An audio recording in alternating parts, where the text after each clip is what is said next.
আসসালামু আলাইকুম ভিউয়ার্স, কেমন আছেন আপনারা দেখতেছেন কুষ্টিয়ার মতো একটি জেলাতে যেখানে বিএনপির প্রার্থীর অভাব ছিল না, বিএনপির ভোটার সাপোর্টারের কোনো অভাব ছিল না।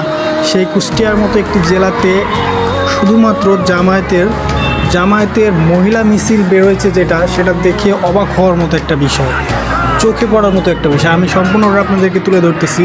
কুষ্টিয়া মজ্জেমপুর গেট থেকে শুরু করে এদিকে কত দূর পর্যন্ত মিছিল আছে সেটা কোনো দেখাই যাচ্ছে না, এবং তাদের সবার মুখে একই কথা, দাড়িপাল্লা জিতবে, দাড়িপাল্লা নির্বাচিত হবে, দাড়িপাল্লা।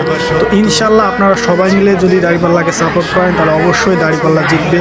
আমার সাপোর্ট অবশ্যই দাড়িপাল্লার পক্ষে থাকবে, ন্যায় ও ইনসাফের পক্ষে থাকবে। তাহলে চলুন ভিডিওটা দেখতে থাকেন যে কত দূর এবং কতজন, শুধুমাত্র মহিলা সাপোর্টার কতজন। দাড়িপাল্লা শুধুমাত্র মহিলা সাপোর্টার দেখলেই মন ভরে যায়, এবং তাদের ভোট চাওয়ার কোয়ালিটি, তাদের পর্দা, তারা যে একটা মিছিলে, একটি নির্বাচিত মিছিলে এসছে, নির্বাচনের মিছিলে, সেখানে তাদের পর্দা এবং তাদের হাঁটা চলা ব্যবহার এত সুন্দরভাবে মার্জিতভাবে আসছে, তারা দেখলেই মনটা ভরে যায়।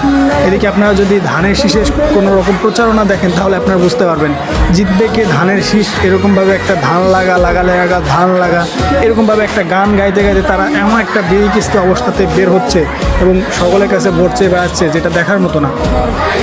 তাই আপনাদেরকে বলবো, আপনারা যদি জামাতের সকল প্রকার মিছিল, কর্মকাণ্ড এবং বক্তব্যগুলো শোনেন তাহলে আপনারা জামাতের ফ্যান হয়ে যাবেন। তো চলুন দেখুন, সম্পূর্ণ ভিডিওটা দেখুন যে আসলে জনবল কত হতে পারে, এবং আপনারা আইডিয়া করে আমার কমেন্টে লিখুন যে কত জনবল হতে পারে কুষ্টিয়ার মতো একটা জেলাতে, কত জনবল শুধুমাত্র জামাতের সাপোর্টে, তা আবার শুধুমাত্র নারী। এখানে পুরুষের সংখ্যা খুবই কম। যদি পুরুষগুলোও বের হয় বাড়ি তাহলে একবার ভেবে দেখেন কতগুলো হবে। ওকে গাইস, দেখতে থাকুন। আসসালামু আলাইকুম।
যারা দেশটা বিকিয়ে দিয়ে হাসতে হাসতে চলেছিল, সেই দিনের কষ্টগুলো মানুষের চোখে লিখেছিল।